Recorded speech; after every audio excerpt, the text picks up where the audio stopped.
Check your kids' drawings. My 6-year-old daughter loves to draw. Every day after school, she grabs her crayons and sketchbook and goes to work. Her favorite thing to draw is our family, me, my wife, her baby brother, and herself. About 2 weeks ago, I noticed something strange in her drawings. There was always an extra person. At first, I thought it was just an imaginary friend. She had drawn us all sitting at the dinner table, smiling. But behind us stood a fifth figure, tall and black, with no face. I asked her who it was and she said, "That's the man from my room." I laughed it off. Kids have wild imaginations. Maybe she'd seen something on YouTube or in a book. I told her to stop drawing him because it was freaking her mom out. She promised she would. But the next day, she drew another picture. This time, we were all sitting in the living room watching TV. The faceless man was in the doorway. I asked her again who it was. "He watches us," she said. "He said you can't see him, but I can." I took the sketchbook and told her to stop. I didn't want to scare her, but I was getting genuinely unsettled. A few nights later, I woke up at around 3:30 a.m. to the sound of crying. I thought it was the baby, but when I got to his crib,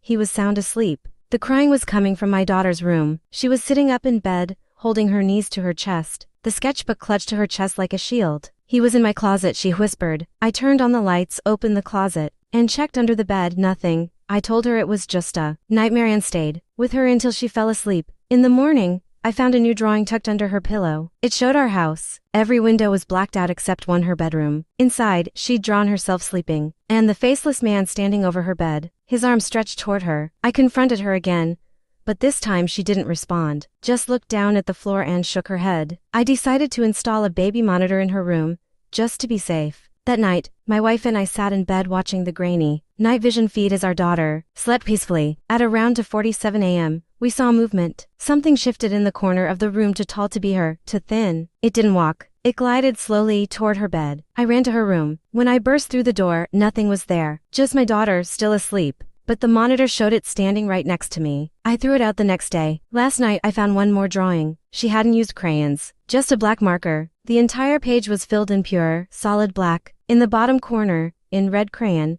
was one sentence written in a shaky hand. "He said you're next."